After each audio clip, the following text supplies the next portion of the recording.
because now you can actually hear what I'm saying. So I wanted to discuss the mic's in my pocket. I wanted to discuss today the mic off. On.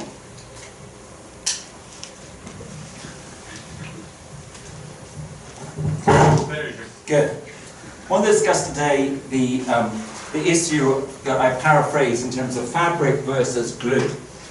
And you may have heard a few years ago there was a big argument, I think it was between Phil Anderson and Doug Scalapino, about whether there's a glue for high TC and whether you can think of it in terms of exchange coupling. And that issue is relevant also to heavy electron systems. In fact, heavy electron systems were really the systems that started the discussion of how antiferromagnetic interactions could provide a D-wave pairing. So glue is the word I use for discussing the idea that pairing is driven by pairing bosons, spin fluctuations, magnons, and if this is the case, then the natural framework for the problem is a kind of Eli-Ashberg framework for the pairing, and such approaches have been used extensively, most recently in the context of Couperé's timer has tried to use spin fluctuations gained from his neutron scattering as drivers for understanding the pairing, and claims it works very well. Another example of where this might be important is in the Nictide superconductors. At least when you have electron and hole pockets, then a pi0 fluctuation can, using the same method that Andy discussed in his talks, can give rise to attraction in the S plus minus channel, because you have an antiferromagnetic interaction between two Fermi surfaces with opposite sign that then overcomes the repulsion and leads to an attraction. And so this would be the conservative view about what's going on in both the Couperé's and the Nictide superconductors. Okay? But an alternative viewpoint, which may be important to some of the heavy electron systems, is that to some extent the spins don't just provide the glue, they actually provide the Hilbert space for the pairing to take place in. Okay? And one of the, and this really has its origins, I think, in Anderson's RVB picture of Couperé superconductivity, the notion that the mother state of the D-wave superconductor is some kind of spin liquid, which may not be stable in the absence of superconductivity, but as you dope it, somehow comes to life and forms the D-wave superconductor. It also has connections with ideas that Emery and Kibbleston proposed in the early 90s involving composite pairs. I also was involved in this. We basically took Anderson's RVB model and generalized it to two bands, and we have this idea that the pairs formed within a spin liquid of F local moments could escape into the conduction sea and drive it superconducting. These are all scenarios in which the spins don't just provide the glue, they actually change the nature of the underlying state and make it into a state that's ready to go superconducting.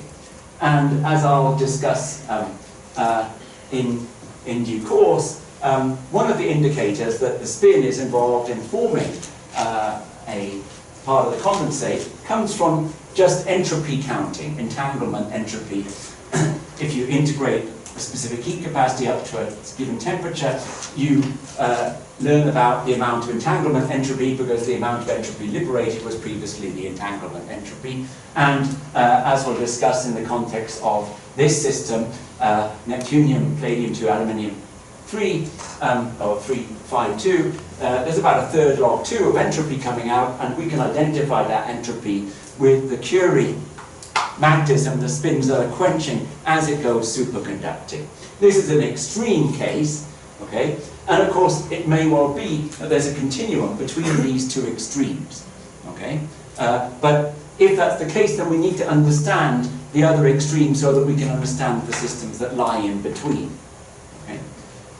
So, the notion is that the spin-Hilbert space builds the pairs, and how can that be true? Okay.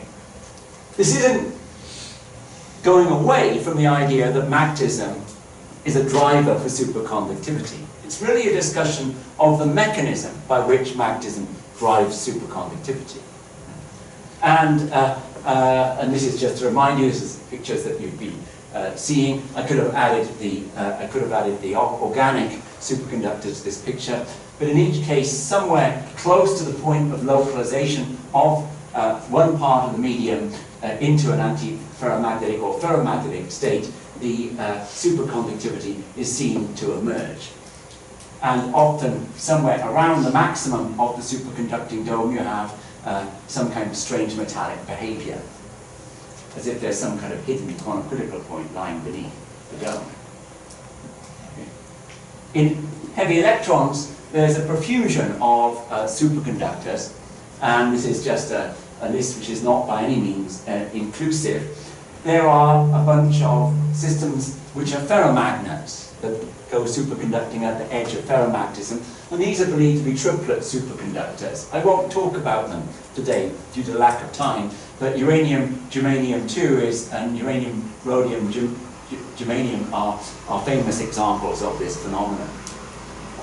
There's a whole bunch of systems which are either antiferromagnetic or close to antiferromagnetism, in which the general belief was that antiferromagnetic fluctuations drive D-wave pairing. And I'll talk a bit about uranium platinum 3. In fact, uranium platinum 3 is not a D-wave superconductor, we now know. So it just shows how wrong you can be, but it is at least a system that probably can be described using a spin fluctuation exchange kind of picture. And then there are these guys here, which are very strange superconductors. These are the bad actors, and I'll tell you a bit more about them today. What I won't talk about also today are the non-centrosymmetric superconductors. These are systems in which there's no center of inversion. Does anyone know what that does to the pairing if you have no center of inversion? It will mix singlet and triplet, or even an odd parity pairs will mix together. Okay. And these have not really been studied all that much, and if they involve the same pairing mechanism as some of these other ones here, there may be a lot to be learned from the fact that the parity is not conserved, but I won't talk about them either. And last but not least, there is this praseodymium system, which is believed to be driven by quadrupolar fluctuations of the F electrons. Okay.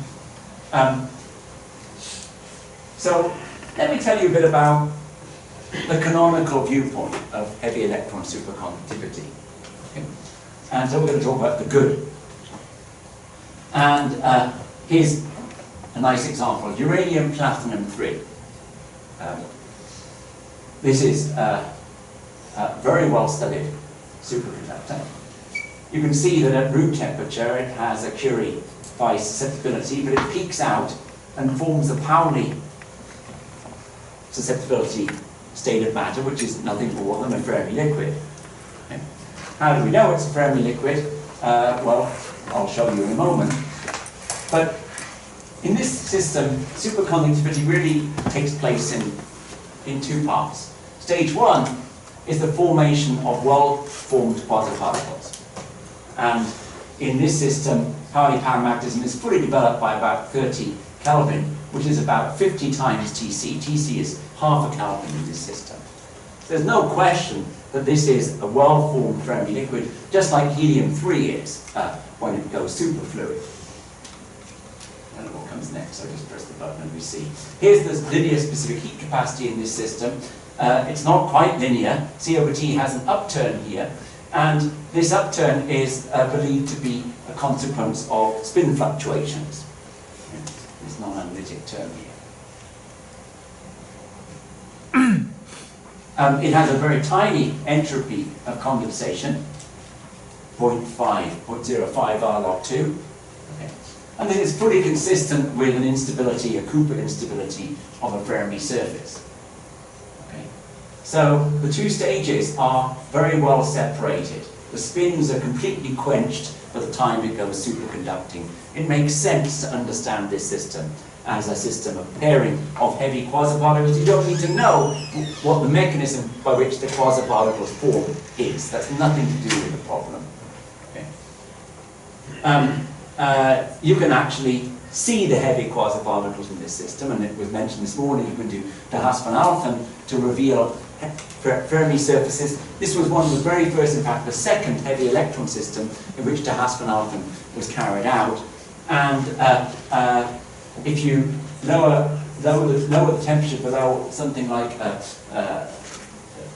200 millikelvin, you start to see oscillations in the magnetoresistance, and you can Fourier transform those versus 1 over V, and you can pull out the area of the Fermi surface, and you can map it as a function of angle. You can also measure the mass of the heavy electrons.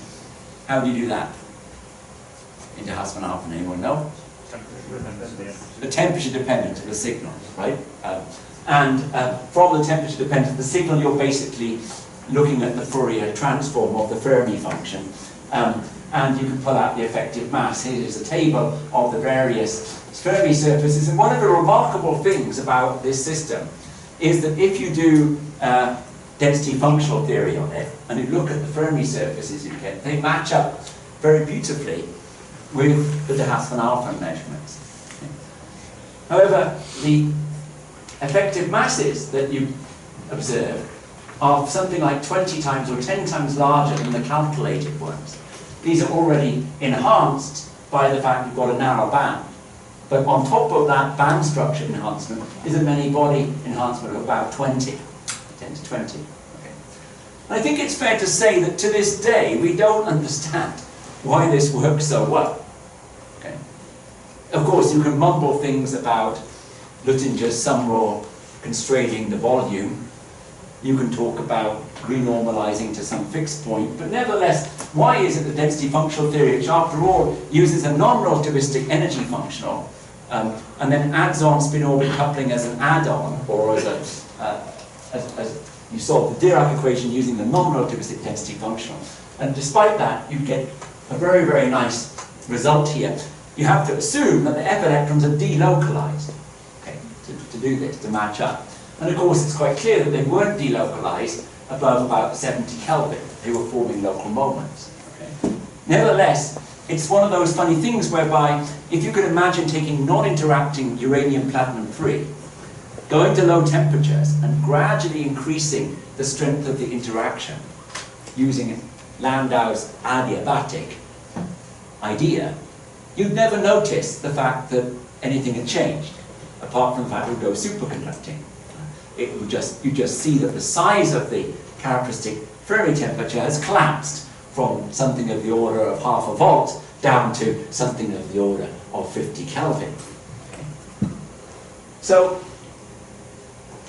here's the resistivity of this system. In fact, it doesn't really look entirely like a Condor lattice system. The resistivity, it does not have the monotonic upturn and then downturn. So probably it's not entirely true that this system can be well modeled by a Condor lattice. It doesn't really matter, however, because it's forming a well-formed Fermi liquid at low temperatures. One of the interesting things about it is the specific heat capacity shows a double jump here. And that's because what's happening here is at the second transition, this system is breaking time reversal symmetry. We have two irreducible representations, a two-dimensional irreducible representation, and that allows the two channels to go superconducting with a relative phase, and that's what's happening at this second transition here. Yes? And how it's known, how it was measured? Muon spin resonance is one way of checking this. Which it shows up below the low. Below the second one, yeah. Thanks. Okay. Sorry, if it were a two-dimensional representation. Also K rotation. K rotation switches on at the second. Sorry, if it were a two-dimensional representation, shouldn't it go? It should go immediately. You're right, and I have to think about that because the original argument was that there was antiferromagnetism that broke the degeneracy and split the two things apart.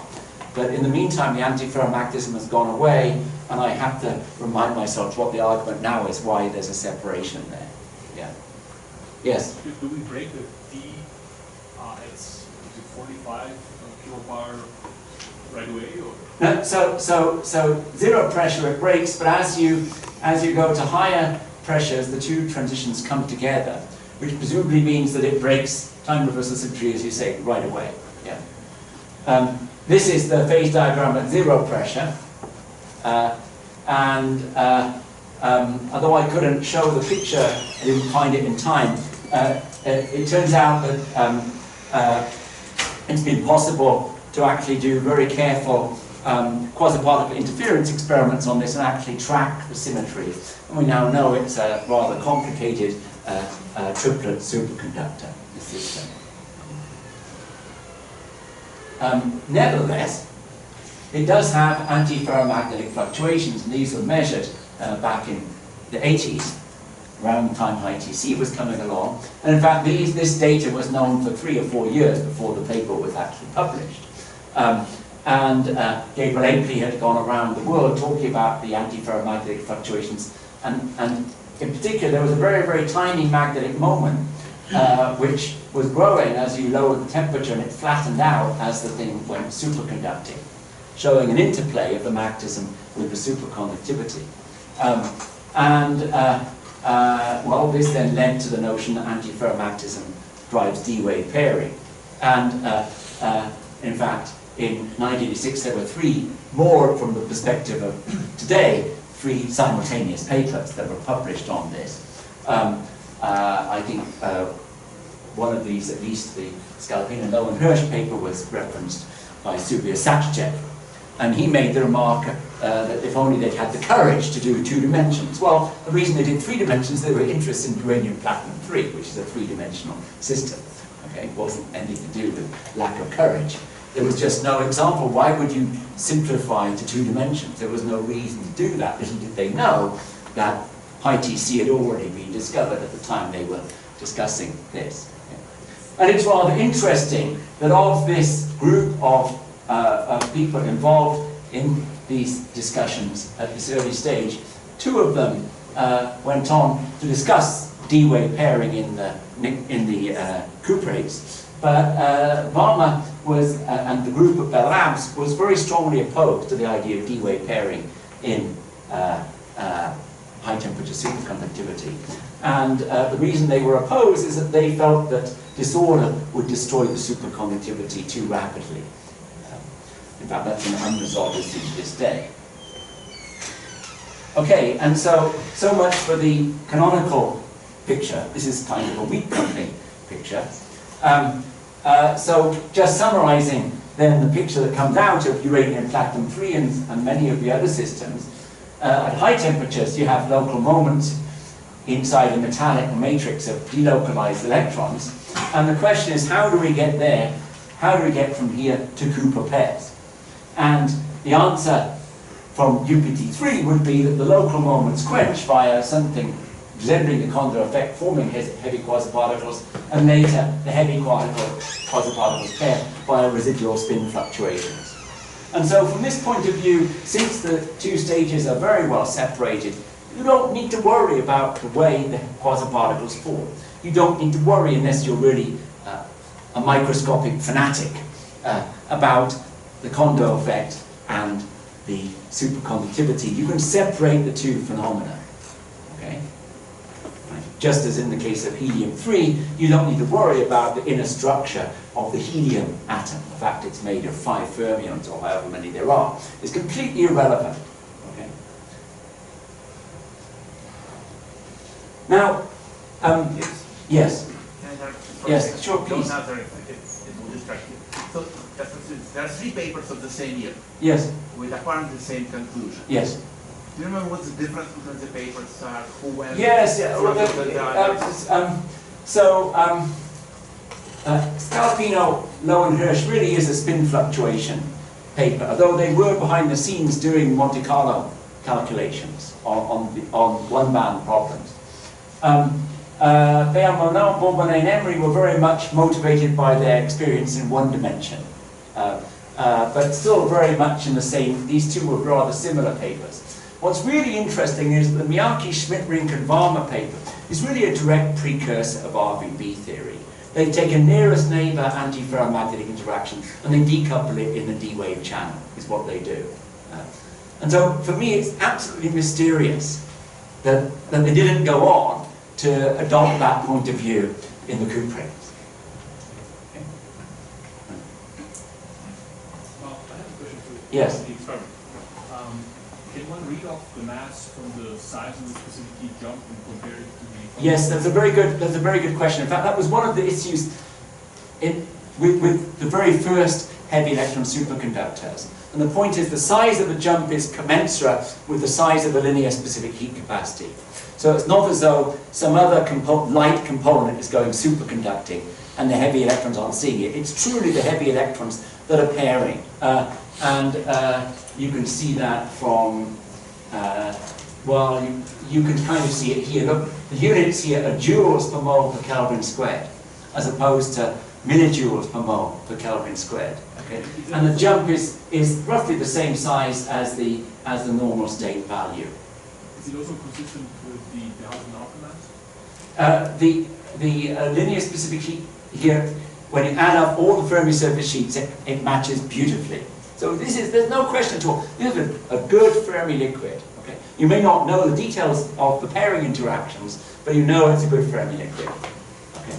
And so this system led to a whole sequence of analyses based on symmetry analysis of the pairing channels, and using these to construct phenomenologies which were applied to many of the heavy electron systems. And I don't know, but maybe Manfred Siegrist alluded to this in his talks earlier. He was one of the pioneers of doing the symmetry analyses on these crystals. Okay. So I mentioned that we would like to. I mentioned that there's a two-stage process. Nevertheless, you would like to connect the two phenomena after all. You would like to know how a spin forms an electron, a heavy electron, and then undergoes pairing. And as I'll come back to later, there are systems in which the intermediate stage of forming the heavy electron fluid is bypassed. In which case, you don't have to worry about the formation of the heavy quasiparticles until it goes superconducting. And so now you really do need to know how the spin forms the pair.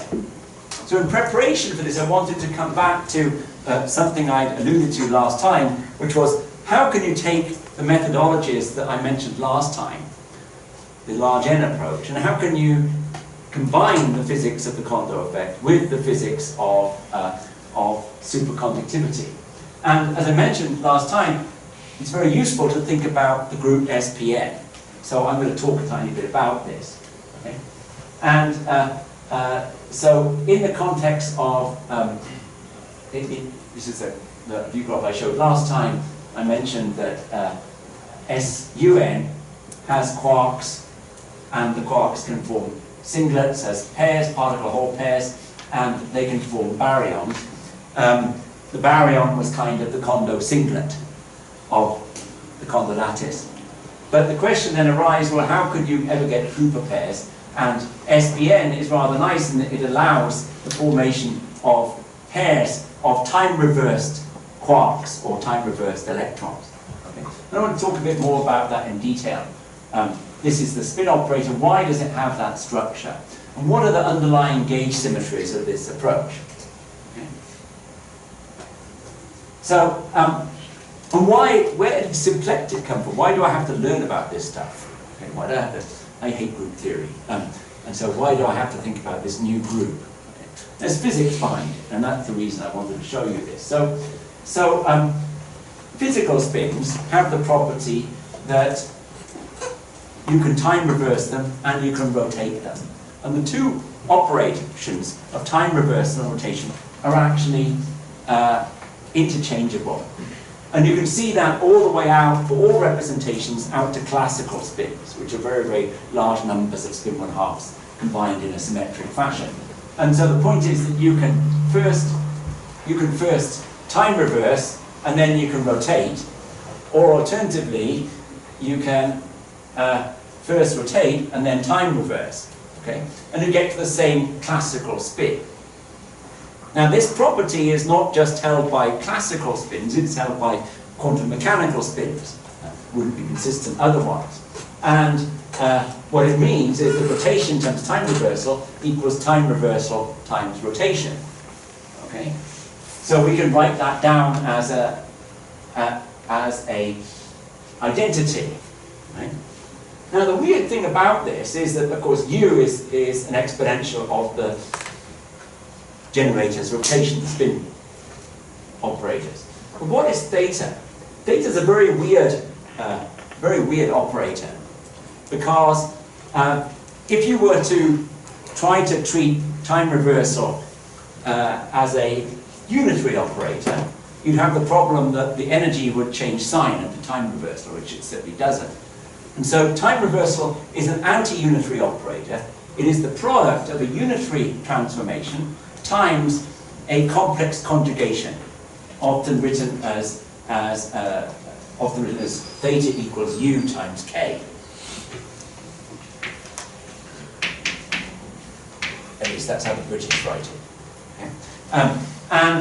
So there it is. This is if you like, a rotation through pi. Okay, and K is the anti-unitary operator. And so that, if you now plug this into here, okay, then what happens is that you've got U times this little U times I sigma 2 times K times U dagger equals I sigma 2 times K. But K has the property that it takes the complex conjugate of all elements in the operator or in the matrix, and of course this is nothing more than U transpose. And so what you end up with is U I sigma 2 U transpose K equals I sigma 2 K. And therefore this is the symplectic condition. Okay? And so this is an anti-symmetric matrix for SPN. This I sigma 2 is 1 minus 1. Okay? And if you now go to SPN, I sigma 2 becomes epsilon, which is then 1, 1, 1, 1, 1, minus 1, minus 1, minus 1, minus 1. That's SP4. Okay? And so you can generalize this to arbitrary even n. And this is the spin operator you get. And I want to explain why it has this funny structure here. Okay?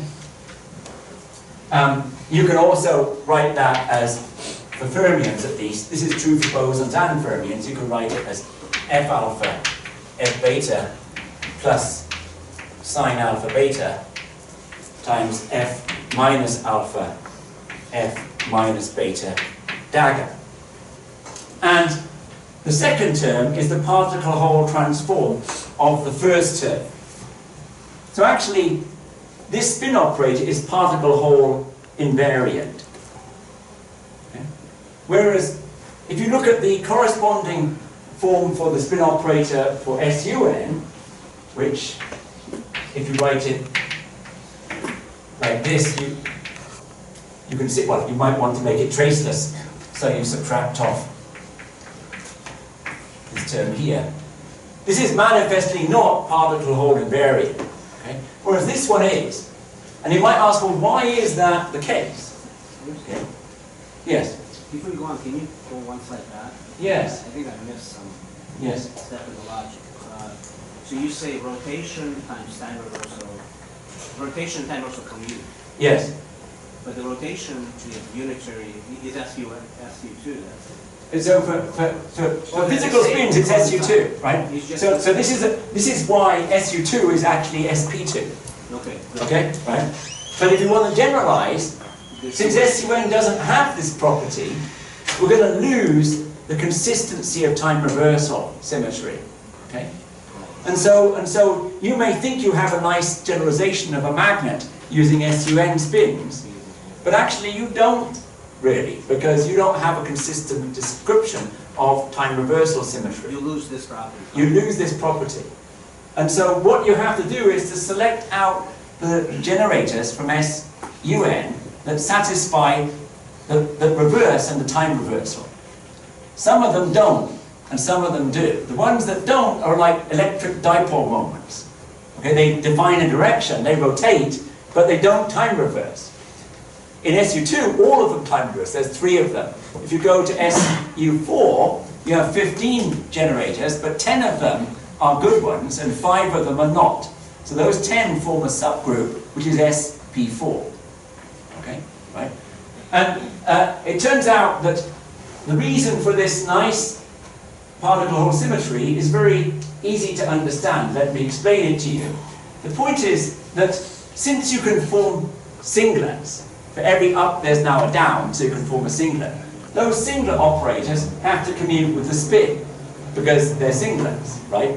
But that also means that, of course, you can rearrange this, it's trivial to write it the other way around. This means that the operation of the pair operator on the spin operator leaves it unchanged, right?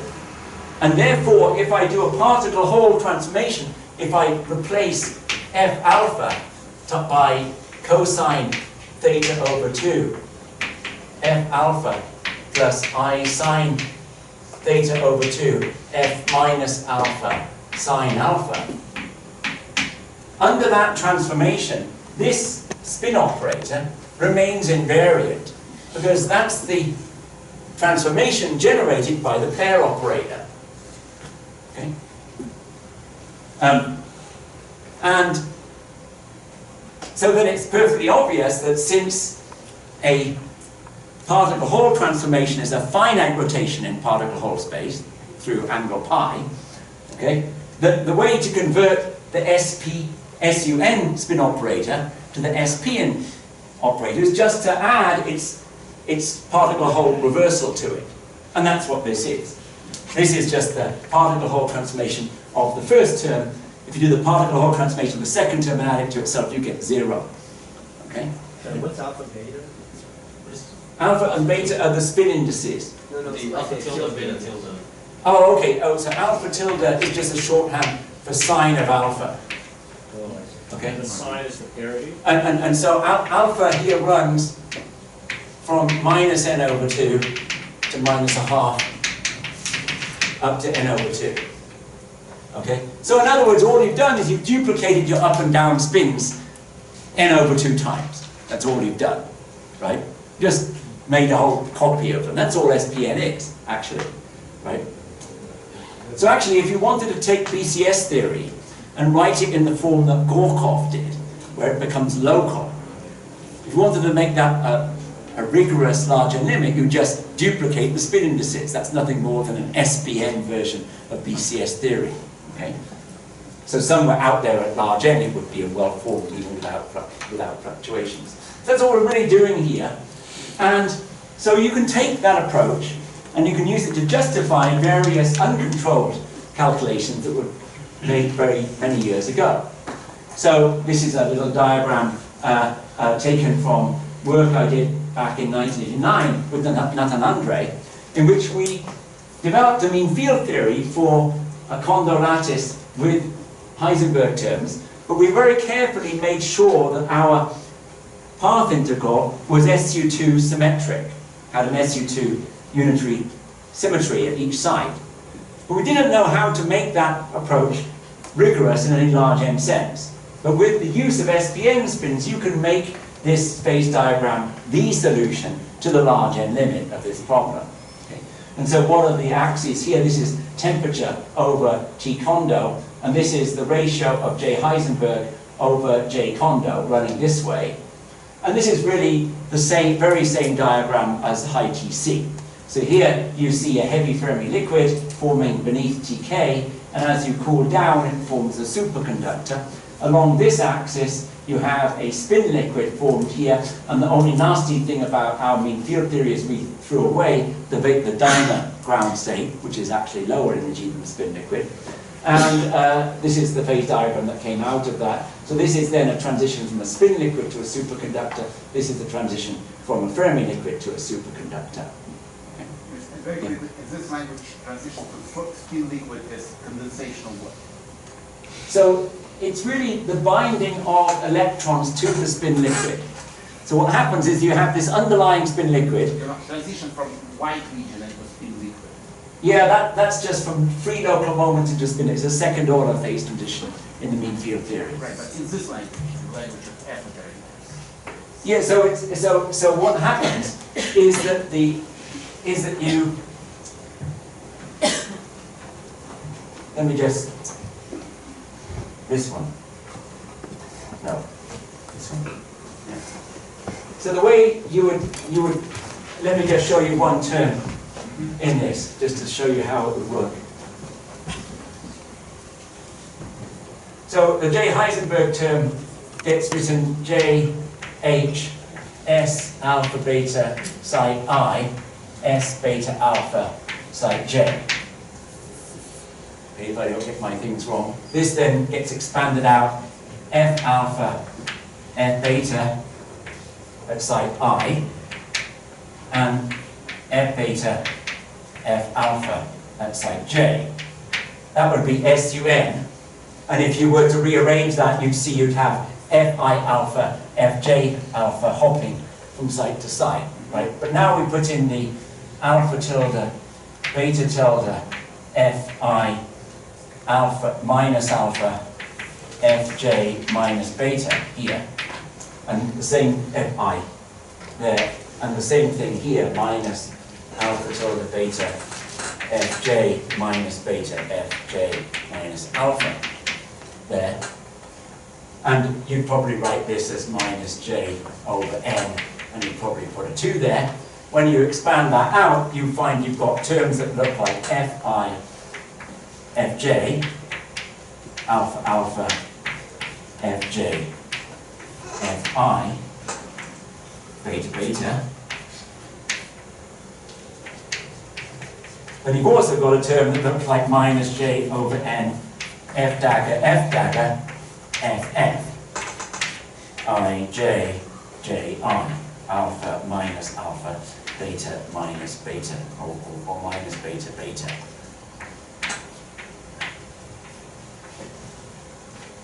And so in the mean field theory, what you now do is you put an order parameter for this and an order parameter for that, you decouple it, and what you end up with is a SU2 matrix connecting site 1 I to site j. So what that interaction becomes when you do a Hubble-Stronovich on it is that you this is H interaction. If I now put that inside the path integral and do a transformation to it, I then get Fi, Fj, and we'll call it T tilde plus emission conjugate. No, that's not. What am I going to use? What do I use? Call this.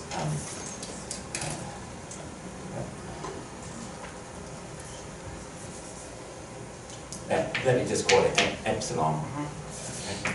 Epsilon tilde Fj Fi plus epsilon j n, and then you'll also get Fi Fj delta plus delta bar Fj Fi.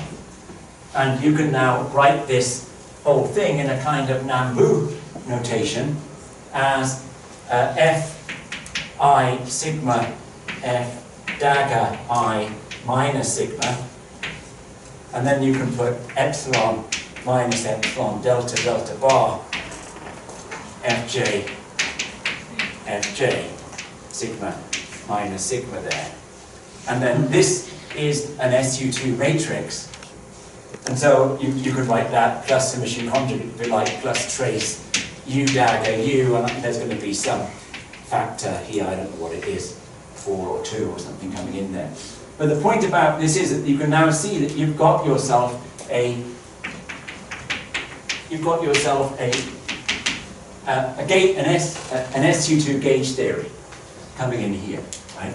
And so there are two kinds of states you can form. One is a hopping of the F electrons from site to site, which is the diagonal term, and the other is the off-diagonal term, which is the kind of RVB term. So you can do this decoupling for any nearest neighbor Heisenberg interaction, be it in a Kondo lattice or in a TJ model. Okay? And so that was basically what was done here, just by following the seat of our pants. But now you can show it's the valid thing to do in the large n limit. Okay? And the limit that J Heisenberg is large, is the largest scale of the problem, Yes. shouldn't you just get a classical nail antiferromagnetic ground state? Of course, if it's unfrustrated. Okay? And so this is absolutely correct. Okay? So the notion would be, and in fact, this is one of the points that we made, is that you probably couldn't trust this side of the phase diagram here. Okay? That you get antiferromagnetism there. Okay? And so don't trust this side of things. This is drawn this way to make the reminder with IGC, because this would be like the Mott insulator on this side. Okay? Right? And you can't do things very accurately in this region here. Okay? So only this side would be very reliable. Okay? In the large n limit, you don't even get a spin liquid, you get a dimer state. Okay? One of the problems with this large n approach. Okay? So the notion would be that the spin liquid on its own would be unstable to antiferromagnetism. So let's draw a diagram here. So that in the absence of the Kondo effect, there's no question that the spin liquid is unstable with respect to antiferromagnetism, which is down here. Okay? But what happens in this game is that the Kondo effect lowers this still further and brings it down to here, where you have what we call a Kondo stabilized spin liquid. And that stabilization produces a new state of matter, and in that state of matter, the RVB bondings between the F electrons start to, now we have a Kondo effect with the conduction electrons here. And what that does is it exchanges, flips the RVB states out into the conduction C. One flip will give you like that, and a second flip on this side will enable you to completely liberate the pair into the conduction C. Okay? So that's a colorful cartoon picture of how the Kondo effect will actually drive the underlying RVB correlations and make them into superconducting correlations of the conduction electrons. Okay? Right? They will also actually make these objects here charged and form, in fact, a D-wave superconductor. There was one more thing that came out of this which we didn't fully understand at the time, and there's an SU2 constraint on this problem. The point is that the constraint is no longer just NF equal to 1. It's also F dagger sigma minus sigma equal to 0. Okay? But this would be more generally N over 2. Okay? And you can paraphrase those things as F tilde dagger tau F tilde equals 0, that the isospin is equal to 0, all three components of it. And therefore, when you do this, you must couple an isospin coupling here, constraint to each side. And that constraint field adjusts itself to make tau equal to 0 on the average. That replaces the old single constraint of the U1 Kondo lattice. And what that does is it basically prevents any form of extended S-wave superconductivity from developing. Okay? So though you might construct an extended S-wave superconductor with the bonds, when you take this constraint into account, it actually suppresses it out of existence. And in fact, this term here plays the role of a mu star. Because if you have an expectation value of S-wave pairing, what this thing does is it actually turns on and forms a tau plus some kind of tau 1 term, some anti-S-wave pairing term, and the cost of that thing developing suppresses the S-wave pairing out of existence. And so the local SU2 symmetry actually builds into these superconductors very naturally a D-wave structure. Okay? Let me now, I'll come back to that, let me now show you the reality of the situation. Well, that's our very quiet and happy quartet of model building in the theory land. But let me show you some of the real world going on, the bad and the ugly superconductors out there. They're not really bad and ugly, they're actually very beautiful, but they just don't fit into the canonical description of conventional superconductors. So if you like spin fluctuation, superconductivity, you're going to think of them as bad and ugly, okay? And let me show you why, okay? Here is uranium beryllium 13 that we met earlier, okay? And it has local moments, or something like local moments at every single site. Here is the resistivity as a function of temperature. It is rising, rising, rising, has this mysterious last minute glitch, nobody knows why it does that, and then it goes superconducting. Okay. So this system also has a very huge entropy of condensation. Here is specific heat capacity here. The horizontal axes are in joules per Kelvin squared per mole. And you can do an eyeball estimation of the amount of entropy in one of these diagrams, and it's very useful to get to know how to do this. Let me just show you very briefly. So R is something like 8.6 joules per mole per Kelvin, right? And R log 2 is something like 5.5 joules per mole per Kelvin. Right? That's a unit of entropy per mole, right? If you look at this guy here, and we draw it like this, coming along like that, then you can see that if I look the entropy up to 4 Kelvin here, the area under this is, roughly speaking, would average out at around 0.6, should we say, 0.6 times 4. And so the area up to 4 Kelvin here is 0.6 times 4, that's about 2.4 joules per mole per Kelvin. Okay? And so that area up to about 4 Kelvin, I think, is, when you work it out carefully, is basically half log 2. So in a conventional Kondo effect, that would be deemed to be the Kondo temperature. Okay? If you look at the area under the curve here, you have basically 2.5 as the height, and the width is 1, so half base times height, that gives you 1.25 joules per mole per Kelvin. So it's about a fifth of R log 2. Okay? It's a huge entropy of condensation, and it's using the local degrees of freedom to build the superconductor. Now you might say, do we know what those local degrees of freedom are? Well, not exactly. And you might say, well, isn't it obvious? Isn't it magnetic iron? Don't we have a Kramers doublet? Well, not exactly. Because we don't know whether the typical valence of the uranium here is F2 or F3. If it's F3, it's a Kramers ion. If it's F2, it's not a Kramers ion. It has an even number of electrons, has an even spin, okay? And therefore you can't expect to have a Kramers doublet. But some time ago, Daniel Cox pointed out that in a square lattice, uranium can actually have a twofold degenerate non-Kramers doublet ground state. And one of the ideas, which has still not been killed off, is that it's the quadrupolar fluctuations of that non-Kramers system that are driving this superconductivity.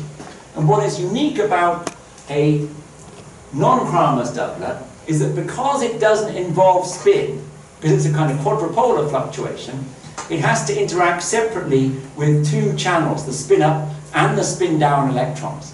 And so this would then be a two-channel Kondo problem driving this system.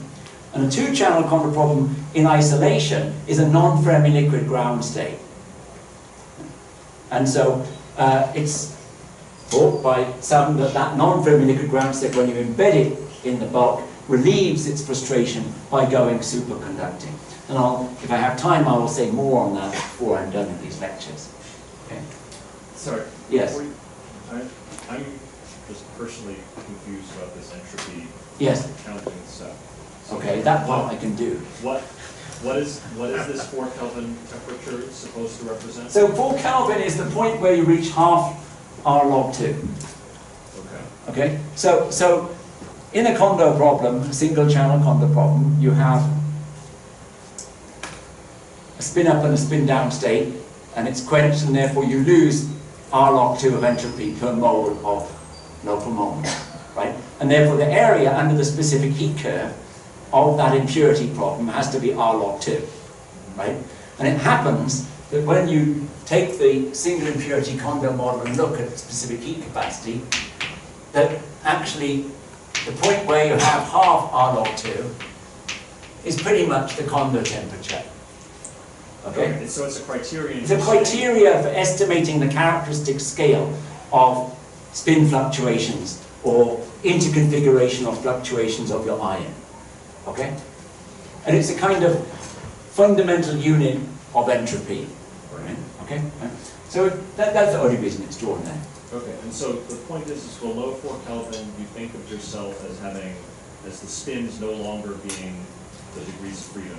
That's right, but the fact of the matter is that a substantial fraction of the R log 2 is actually going into forming the condensate, because if you look at the area up to 1 Kelvin, you've got about a fifth R log 2, right? Okay? So this system, it's not the most extreme example I will give you, begins to suggest that you have to worry about the fact that you haven't formed well-formed quasiparticles before you pair, and you haven't fully quenched your degrees of freedom. Okay? The other indication that that's the case is that the resistivity is at 200 micro centimeters when it goes superconducting. Okay? I show you this because although this was first discovered in 1983 or could have been discovered in 1973, a convincing explanation of its superconductivity has still not been found. And there are experimentalists who are planning to go back to studying this system. Okay? It's cubic, it's beautiful. And roughly the entropy under this curve going out to about 10 Kelvin is log 2. So you've got a good idea, you've got two states to worry about in the system. Okay? Right? What are those two states? How do they drive the superconductivity? I wanted to come back and tell you a bit more about the 115 family. This is a system of superconductors discovered at the beginning of the century, this century, the 21st century. And as I mentioned to you last time, this cubic system, cerium-indium-3, was known since the 70s to be a 10 Kelvin antiferromagnet. And as a result of discussions coming out of high temperature superconductivity, Gil Lonzerich at Cambridge reasoned that if you put pressure on it, there might be a chance it would go superconducting. And that's exactly what they saw as they put on pressure. They found this tiny superconducting dome. Okay, it's actually really pushing it to call that a dome, right? Okay, but well, then they took the system and had the idea that maybe, and it had non-Fermi liquid properties at the quantum critical point, that maybe making it more two-dimensional would raise DC, and this led to the idea that if you took cerium-indium-3 and added a spacer, which in this case is rhodium-indium-5, indium-2, you get cerium-rhodium-indium-5. Okay? And you can see the interstitial layers of rhodium and indium here in the structure. Okay? And when they took that and put pressure on it, it turned out that it also went superconducting, but now at 2 Kelvin. Right? And that's cerium rhodium indium 5. Cerium cobalt indium 5, which is actually sitting somewhere around here, is actually just superconducting in its nascent state. And if you put negative pressure on it, driving it back into an antiferromagnet, you get the same phase diagram as cerium rhodium indium 5. Plutonium, cobalt, gallium 5 is the same structure, but with the cerium replaced by a 5F material. And because the 5F material has got a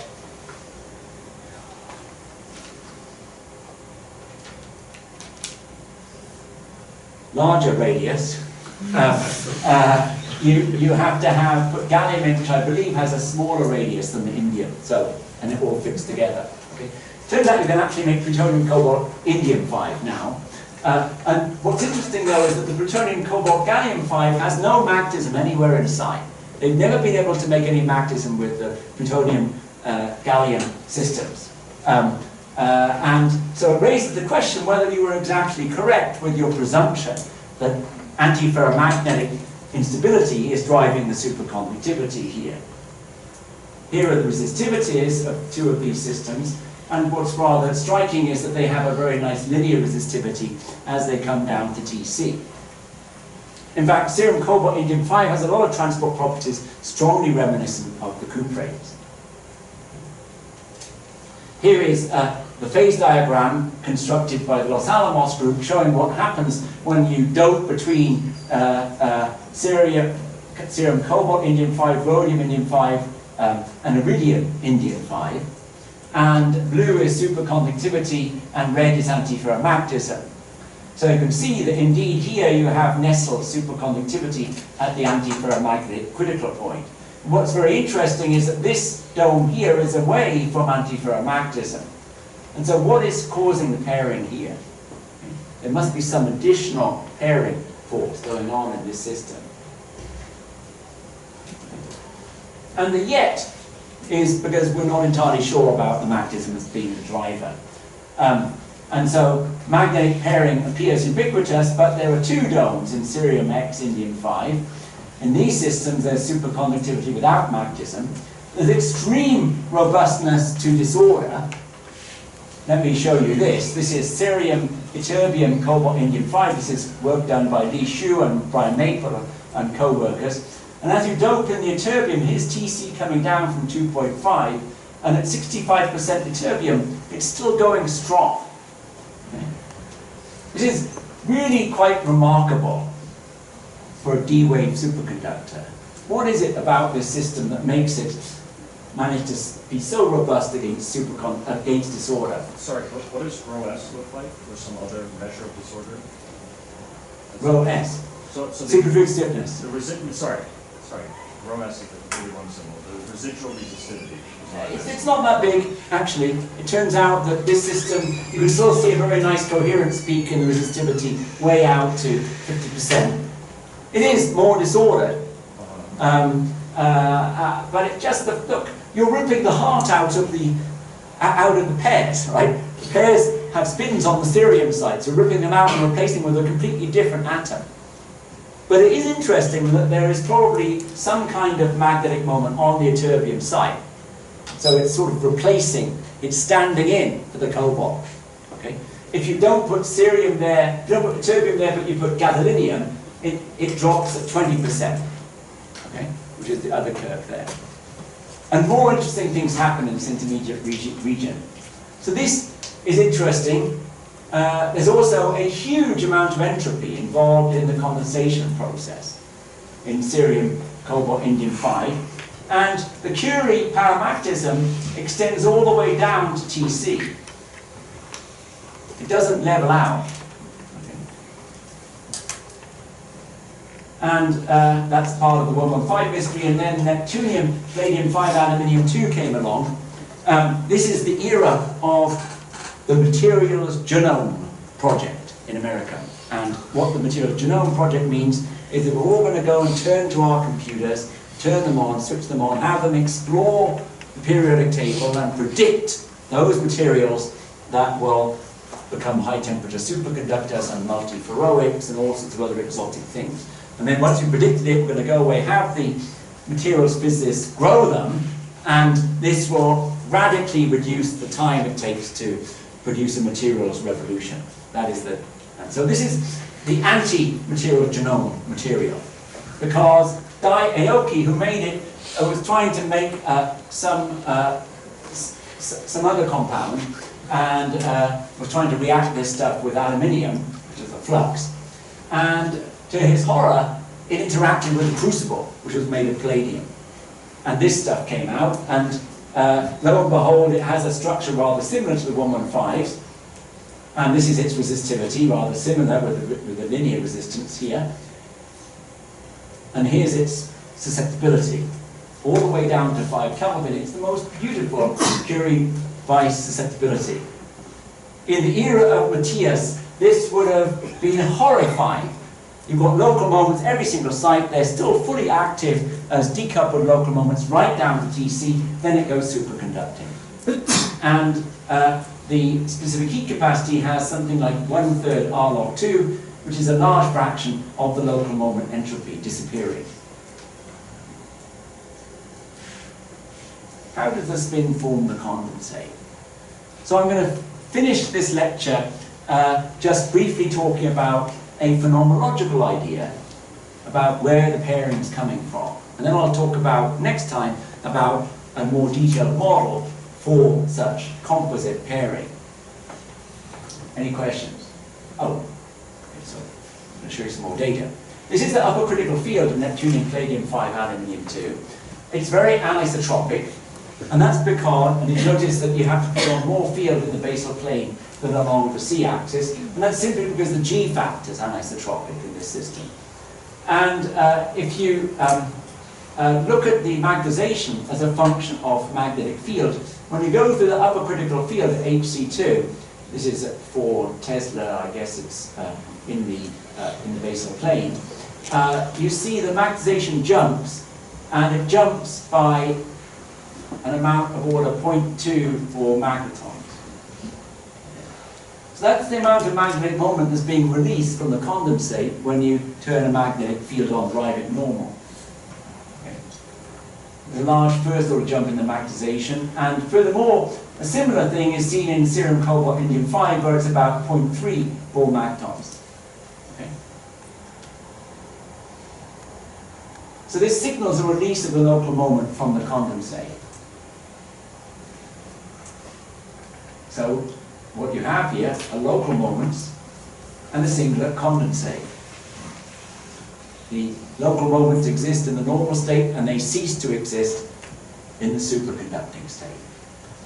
The Hilbert space of the local moments is becoming entangled with the pairs somehow, in some essential way. Okay. And it then raises a paradox. How can a neutron magnetic moment provide the Hilbert space to form a charged superconducting condensate? Where is the charged boson going to come from? That's the paradox posed by this data. Okay. Put in a more mathematical way, the Hilbert space of the local moments times the charge degrees of freedom of the conduction sea have to form the condensate Hilbert space. How do they do that? Okay. How do the neutral spin degrees of freedom provide the Hilbert space to make the bosons that then condense? Okay. And so this leads to the composite pairing hypothesis. Okay. And as I mentioned last time, a regular heavy electron can be thought of as the bound state of a spin flip and an electron. And that's what the large M mean field theory does for you. Okay? And that's one way to understand UPT3. Okay? But this guy here, which goes directly from a Curie paramagnet into a diamagnetic superconductor without passing through the Pauli paramagnet we all know and love, that's essential for regular Cooper instability, means that somehow when I add 2 electrons to the condensate, they go in there. But they must be entangled with the local moment. And therefore, the Cooper pair must be a composite involving the spin degrees of freedom and the conduction electrons. And a very natural way to think of it is that the heavy Cooper pair is a combination, a composite combination of a pair times a spin flip. There it is written out in a very simplistic fashion. We want to make a singlet superconductor, so when we add the pair, we don't change SZ. So one way we can do that is by spin flip up combined with 2 down electrons. This is in fact the combination, the binding of a triplet pair to a spin flip. Okay? It's a singlet object. You could, of course, imagine forming a triplet composite pair as well. Okay? But since there are many indications, for example, a very strong night shift, that this is a singlet superconductor, we're looking for this kind of pair. And furthermore, a triplet pair has to be anti-symmetric spatially. And since this is a local phenomenon, that means it must live in two different orbitals. And to live in two different orbitals means that the local moment has to interact with the conduction electrons at two different sites, or in two different symmetry channels. Okay. So why is it a local phenomenon? The spin is a local object. The Curie Weiss behavior seen there is characteristic of a local spin degree of freedom. Okay? It interacts with orbitals of the India orbitals, in this particular case, or gallium, which are just nearby. Okay? But when it does so, what we've got to do is we've got to form a triplet state out of electrons on those gallium sites. Okay? And so around the site of the spin, in order to form a triplet state, you have to use two orbitals of different symmetry around the site of that spin. Okay, so I mean, this is sort of a phenomenological assumption that your problem is really that the Kondo coupling is local, right? In principle, No, not really. It's a local moment, as I can see. It is phenomenological, absolutely. It's driven by experiment. Okay, yeah. So, I don't really understand how it could be a very non-local process. It has to be local because the moments themselves are local objects, right? So because this is a problem involving localized magnetism, the interactions with the conduction degrees of freedom are themselves local.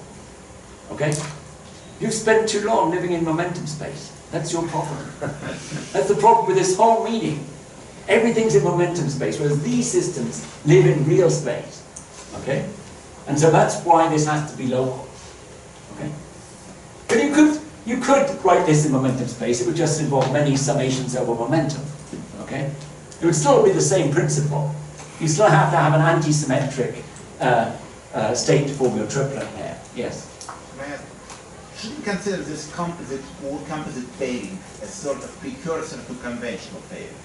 In the sense that if I subtract S plus from the wave function, do you still have attraction for just simple paired state of two fermions? Well, or it's not a precursor? So yes, you're right in the sense that, in some sense you could say you're forming the heavy electrons and you're pairing them at the same sign. So in some sense this is two different heavy electrons. You don't know which channel is the heavy electron. If there were one channel, it would be C dagger 1 times S is an F electron. This would then be off-diagonal pairing between conduction electrons and F electrons. Right. It would be what it would be. Okay. And in fact, this is not our idea. This is an idea that came about studying the idea,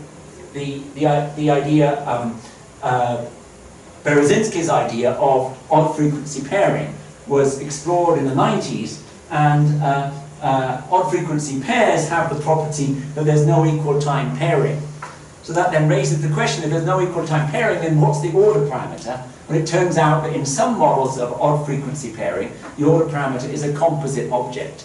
One example of which would be the combination of a spin and a triplet pair. And this was discussed by Abrahams, Balatsky, Scalapino, and Schrieffer in 1995. Okay.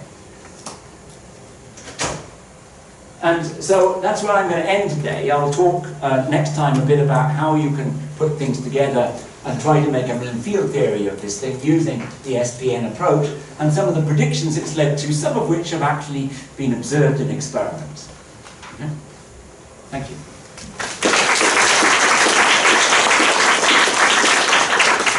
Come back to questions. Sorry. Yeah. Sorry. So what do you mean by a pairing? The last part I'm confused. You have an order parameter that's a pairing of a triplet and a spin. Yes. So you will transform like a spinner? No. It's a boson. It's still a boson. It's just. I mean, in a way, it's no big deal. All you need to do is to create a boson, which carries no internal degrees of freedom. It just has charge 2e. BCS tells us that the way we do that is that we pair two electrons together. Right? In Gorkov's approach to BCS theory, that's what you do. Right? You might put a G there. Okay? But you don't have to do that. That's one microscopic way to do it. there may be many microscopic ways to form bosons, charged bosons, okay? So in this case, we're arguing that what must be going on is that you must be combining a spin with electrons here, because the entropy, the Hilbert space for this guy is coming from the spin. So you've got to find a way of quenching the spin simultaneously, creating the superconducting order. Okay? Furthermore, you've got to explain why the moment the superconducting order disappears, the spin comes back. Okay? And so, to make this completely a singlet, you have to dot product a triplet pair in with a local moment. And this would be written that way. You'd have to put in an I sigma 2. And this would be orbital 1 and orbital 2, something like that. That's what your boson is for your composite boson. Okay? Maybe a little dagger here. No, like it's both daggers, right? Oh, they're both daggers. Yeah, sorry. Right. Yeah. Right. Okay? Yeah. But the problem with this is that we need to have a machinery for describing this object, because it's a many-body ground state. And that's the question, how can you do that in a consistent fashion, whilst keeping it simple? More questions? If, again, on this question of the local pairing, Mhm. so this composite object has a spatial extent, which Yes. is 1 unit cell, if that. Yes? Does that mean, so in BCS theory, the quote size of a Cooper pair is the same as the coherence length as you would see in, Yes. as you measure in critical field or whatever. Is there similar intuition here? Would you expect small Well, coherence that's a lengths? very good question. And actually, even I myself I go backwards and forwards on this, because of course, if you look at the anomalous Green's function in BCS theory, the Korkov anomalous Green's function, you can, at equal times, you can clearly see that it decays away exponentially on the length scale of the coherence length. Yet, nevertheless, the boson itself, in some senses, formed very locally there. I get confused on these issues. In this case, though, this really truly would involve the local moment. And so one of the interesting things about this is that supposing you were to remove that local moment from the site by replacing cerium with gadolinium or lanthanum, right? Okay? Then you'll kill the pair on that site. But if the pair is intra-unit cell rather than inter-unit cell, you'll kill the pair on that site, but you won't affect the pair on the neighboring sites. And so it will behave as if it had a very, very tiny coherence length from the point of view of pair breaking. And by contrast, if you disorder it on the indium sites that connect two pairs, you'll take out both of them. Okay? And so you expect, phenomenologically, this system will be very sensitive to disorder on the non-F sites and insensitive to disorder on the F sites. And that's exactly what you see. If you dope tin into the indium sites, TC comes down very rapidly. But if you dope stuff into the F sites, it comes down much more slowly. Okay, but suppose you applied a magnetic field. Yes. Shouldn't you be able to get away with quenching superconductivity only in a single unit cell or a single stack of unit cell, tower of unit cells? Yes. And therefore have a vortex core which is Very tiny. Yeah, like angstrom size. Is that what's seen? That's more a question of the lambda the stiffness that will come in there. And that's exactly my issue on this. On the one hand, the actual physical size of the pair may be very, very tiny, but the thermodynamic or the Landau-Ginzburg coherence length might be larger. There may be a mismatch between the two. So I doubt that the vortex core is the size of one unit cell, although I must admit that no one's ever imaged them, so we don't actually know. Ali Yazdani is getting to the point where he can image them, in fact. Yeah. Okay. Are there more questions? If not, thanks again. You're welcome.